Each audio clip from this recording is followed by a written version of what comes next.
morning, good afternoon, good evening sa inyong lahat, and welcome back to my YouTube channel. And this is Lilian Herbar channel. For today's vlog guys ay ito, nagluluto tayo ng panang baboy na may munggo. Ayan guys. Ayan. Kakalagay ko lang yung munggo guys, pero binabad ko na to sa water kahapon. So madali na lang to siyang lumambot. So ayan siya guys, panang baboy, ayan o.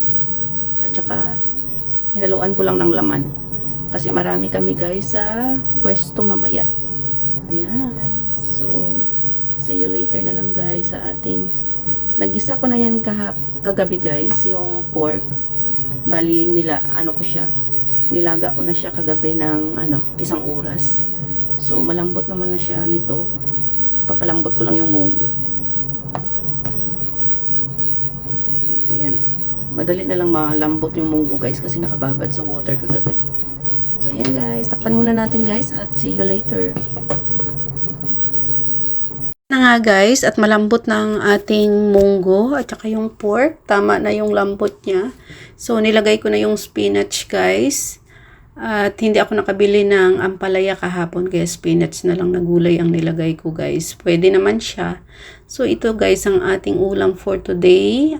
Paanang baboy na may... munggo. So, December 31 guys, ito namin ulam kasi holiday namin Sunday. So, thank you so much all guys for watching and God bless. I love you all guys. Happy New Year to all. And mga friends ko ang kasama ko sa lunch na ito guys at aking dalawang sister. Hi guys, so ito na guys at kakain na kami sa niluto kong panang baboy guys at saka munggo, ayan, nilagyan ng chicharon, dagdag.